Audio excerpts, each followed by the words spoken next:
කතානායකතුමාගේ අනග රැඟුම් සහ දූෂණ පිළිබඳ මාධ්‍ය වලින් වාර්තා කළාම තමන්ගේ රහස්‍ය තොරතුරු මාධ්‍ය වලට හෙළිදරව් වුණේ කොහොමද කියලා බලන්න විමර්ශනයක් සිදු කරන්නයි කියලා පාර්ලිමේන්තුවේ කතානායකතුමා මහලේකම්තුමියට නියෝගයක් ලබා දුන්නා. ඒ නියෝගයට පින් සිදු වෙන්න කතානායකතුමාට එරෙහිව මාධ්‍ය කරපු චෝදනාවලට සාක්ෂි අද අපේ අතර ලැබිලා තිබෙනවා. මේ විමර්ශන වාර්තාව නම් කරලා තිබෙන්නේ කතානායකවරයා පිළිබඳ රහස්‍ය තොරතුරු මාධ්‍යයට හෙළිදරව් වීම පිළිබඳ විමර්ශනයේ වාර්තාව. මොකද්ද හෙළිදරව් වෙලා තියෙන්නේ? කතානායක පිළිබඳ රහස්‍ය තොරතුරු. අසත්‍ය තොරතුරු එහෙම නෙවෙයි. ඒ නිසා කතානායකතුමා මේ විමර්ශනයේ සිදු කිරීම හරහාම පිළි අරගෙන තියෙනවා තමන් ගැන මාධ්‍ය වාර්තා කළේ බොරුවක් නෙවෙයි ඇත්තක් කියන එකයි. මම රාසයේ සංගවාගෙන ඉන්න තොරතුරු කවුද යකෝ මාධ්‍ය වලට දුන්නේ කියලා හොයා බලපල්ලා කියලා තමයි මහලේකම්තුමියට කතානායකතුමා නියෝග කරලා තිබෙන්නේ. ඇත්තෙන්ම එතුමා විසින්ම සකස් කරපු මේ වාර්තාවෙන් සිද්ධ වෙලා තියෙන්නේ එතුමට එරෙහිව මාධ්‍ය හරහා නැගූ චෝදනා සත්‍ය බවට සාක්ෂි සහිතව තාහුරු වීම පමණමයි. දැන් ඉතින් කතානායකතුමනි අපි මේ ගැන මුලින් කතා කරාම මාධ්‍ය හරහා ඔබතුමා කවුද මේ රහස්‍ය තොරතුරු මාධ්‍ය වලට හෙළිදරව් කළේ කියලා හොයන්න වාර්තාවක් විමර්ශනයක් කරන්න තීරණය කළා. ඒ ප්‍රතිඵලය වුණේ ඔබතුමාට එරෙහිව නැගූ සෑම චෝදනාවක්ම සත්‍යයක් බවට සාක්ෂි සහිතව තහවුරු වීම පමණයි. දැන් ඉතින් මේ වාර්තාව මට ලැබුණේ කොහොමද කියලා අවුරුද්දකට හරියටම ආ වාර්තාව හදලා අවුරුද්දකට පස්සේ මේ වාර්තාව මට ලැබුණේ කොහොමද කියලා හොයන්න තවත් විමර්ශනයක් පටන් ගන්න එපා. ඒ විමර්ශනය පටන් ගත්තොත් මාලිමාවයි ජවිපේ අතර තිබෙන විරසකය නයි පොළොන් ගැටුමක් බවට පරිවර්තනය වීමේ අවදානමක් තිබෙනවා. 2025 අගෝස්තු මාසේ මේ වාර්තාව සකස් කළාම මේ වාර්තාවේ පිටපතක් තොරතුරු දැනගැනීමේ අයිතිය පනත යටතේ මට ලබා දෙන්න කියලා පාර්ලිමේන්තුවේ තොරතුරු නිලධාරියාගෙන් මම ඉල්ලීමක් කළා.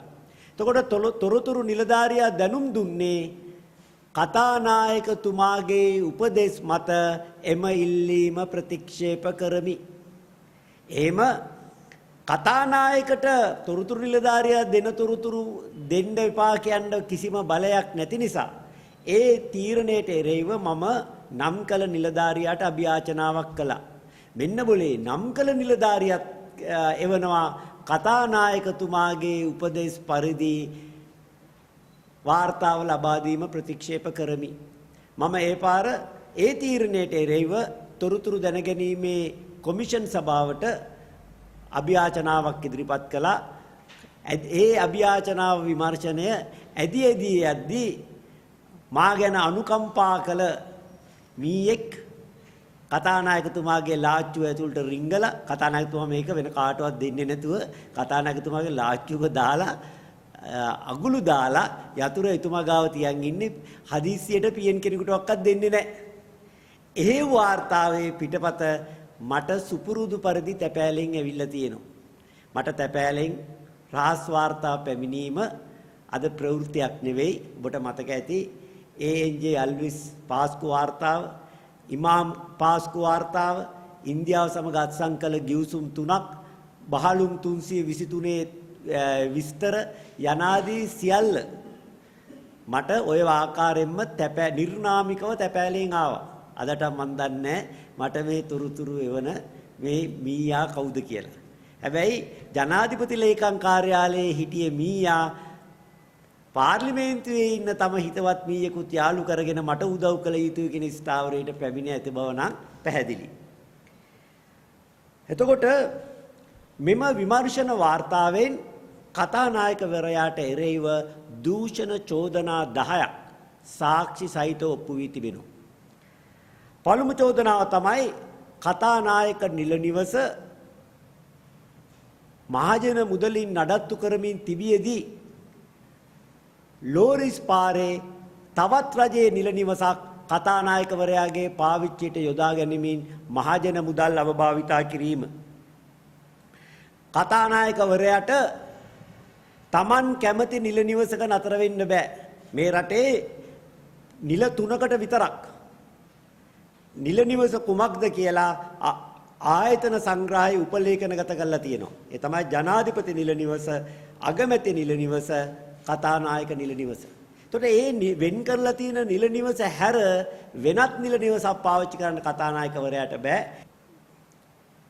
මහජන මුදලින් Tamanට එක් නිවසක් වෙන් කළ නඩත්තු කරමින් තිබියදී තවත් රජයේ නිල නිවසක් ලබා ගැනීම ඍජුවම පොදු දේපල අවභාවිතාවක්. දෙවන දූෂණ චෝදනාව තමයි Taman කතානායක නිල නිවසේ පදිංචිව නොසිටියේදී Tamanට පත්කර ගැනීමට හැකි 8 දෙනෙකුගේ යුත් කාර්ය මණ්ඩලය පත් කරලා මාසිකව රුපියල් 7,60,000ක වැටුප් මහජන මුදලින් ගෙවීම. සෑම කතානායකවරයෙකුටම තමන් පදිංචි ගේ ඇතුලේ ඉන්න සේවකයන් විදියට රජයේ සේවකයන් ගන්න එක ජීවිතයට වගේම දේශපාලන කටයුතු වලටත් බාධාවක් නිසා තමන් කැමති 8 දෙනෙක් ගෙදර කටයුතු වලට බඳව ගන්න පුළුවන්. ගෙදර පදිංචි නෑ. හැබැයි 8 දෙනා බඳවලා තියාගෙන ඉන්නවා. මේ අයට මාසිකව රුපියල් 7,60,000ක අවම වැටුපක් ලැබෙනවා. එතකොට එහෙනම් මොකද්ද මේ කරලා තියෙන්නේ? ඒ අයගෙන් කිසිම සේවයක් ලබා ගන්නේ නැතුව මාලිමාවේ හැච්චු බැච්චන්ට කීයක් හරි අතට දෙන්න ඕනි නිසා තමයි මේ පිරිස 8 දෙනෙක්ගේ යුත් කාර්ය මණ්ඩලයක් පත් කරලා මාසිකව රුපියල් 7,60,000 ගානේ මේ වෙනකොට මිලියන ගණනක් ඔවුන්ට ගෙවා තිබෙන්නේ. තුන්වන දූෂණ චෝදනාව තමයි විශ්‍රාමික වයස ඉක්මවා ගිය රාජකාරී ඉටු කිරීමේ හැකියාව නොමැති සේවකයන් දෙදෙනෙක් තමන්ගේ පෞද්ගලික කාර්ය මණ්ඩලයට පත් කර ගැනීම. කාමරවලට කාමර සහායක නැත්තම් රූම් බෝයි කියන තනතුරට පත් කරගෙන තියෙන්නේ අවුරුදු 73ක වයසක ඉන්න 100 කෙනෙක්. ඇත්තම එතුමාට රූම් බෝයි නෙවෙයි කියන්න ඕනේ රූම් ග්‍රෑන්ඩ්පා. 100 කෙනෙක් නේ. එතකොට ඒ වගේම එළියේ උද්‍යානයේ බර වැඩ කරන්න තියෙන වැඩ කරලා පෙන්වන්න ඕනි උද්‍යාන අධීක්ෂක තනතුරට පත් කරන් තියෙන්නේ අවුරුදු 68ක පුද්ගලයෙක්. මේ කීයක් හරි අතට දෙන්න කරපු පත්වීම මිස වැඩම කරවා ගැනීමට කරපු පත්වීම නෙවෙයි. බොහෝ විට 1971 රාජ්‍ය විරෝධී ජවිපේ කැරල්ලට සහභාගී වීමට කළගුණ සලකන්න මේ සීයලා දෙන්නට මේ පත්වීම ලබා දුන්නා වෙන්නට පුළුවන්. හතරවන දූෂණ චෝදනාව තමයි ඇමති මණ්ඩලයේ අවසරයකින් තොරව කතානායක නිල නිවස පර්යේෂණ මධ්‍යස්ථානයක් බවට පත් කිරීමට තීරණය කිරීම. මේක තීරණයක් පමණයි කරලා නැහැ. කතානායකතුමා නිල නිවස තිබියදී තවත් නිල නිවසක් අරගෙන තිබෙනවා කියන එක මාධ්‍ය වලින් හෙළිදරව් වුණාට පස්සේ පාර්ලිමේන්තුවේ කාර්ය මණ්ඩල උපදේශක සභාව කැඳවලා එතනදි තීරණයක් ගන්නවා කතානායක නිල නිවස පර්යේෂණ මධ්‍යස්ථානයක් කරන්න. හැබැයි කතානායක නිල නිවස විදියට මේ නිවස වෙන් කරලා තියෙන්නේ ආයතන සංග්‍රහයේ උපලේඛනගත නිවසක් විදියට. එහෙමනම් මේ නිවස වෙනත් වැඩකට භාවිතා කරනවා නම් ආයතන සංග්‍රහය සංශෝධනය කරන්න ඕනි. ආයතන සංග්‍රහය සංශෝධනය කිරීමට හැක්කේ ඇමති මණ්ඩල තීන්දුවකින් පමණයි. එවැනි ඇමති මණ්ඩල තීන්දුවක් අරගන්නේ නැතුව මේ පර්යේෂණ මධ්‍යස්ථානයක් කිරීමට ගත් තීරණයම නීති විරෝධී තීරණයක්. පස්වන දූෂණ චෝදනාව තමයි තමන්ගේ පෞද්ගලික ලේකම්වරයාට තමන්ගේ නිල නිවස ආසන්නයෙන්ම ලොරිස් මාවතේ රජයේ නිල නිවසක් වෙන් කර ගැනීම. ඇත්තෙන්ම පෞද්ගලික ලේකම්වරුන්ට කතානායකවරයාගේ වේවා ඇමතිවරයෙක්ගේ වේවා පෞද්ගලික ලේකම්වරයා නිල නිවසකට හිමිකම් ලබන්නේ නැහැ. අපිත් ඇමති දූර අවස්ථා ගණනාවක දරලා තියෙනවා පෞද්ගලික ලේකම්වරුන් නිල නිවාසවල ඉඳලා නැහැ. මොකද ඔවුන්ට නිල නිවාසයක් හිමි නැහැ. රජයේ අමාත්‍යාංශ ලේකම්වරුන්ට අතිරේක ලේකම්වරුන්ට කොළඹ රාජකාරී කිරීමේදී නැවතීමට තිබෙන නිල නිවසක් රජයේ නීති රීති සියල්ල බල්ලට දාලා කතානායකවරයා තම සමීපත යවන පෞද්ගලික ලේකම්වරයාට වෙන් කර ගන්නවා. අපි නිල නිවාස එකක්වත් භාවිතා කරන්නේ නැහැයි කියලා බලයට ආපු කතානායකතුමන්ලා Tamanට නිල නිවාස දෙකයි පෞද්ගලික ලේකම්ට නිල නිවාසයයි නිල නිවාස දැන් ඔන්න තුනක්ම වෙන් කරගෙන හමාරයි.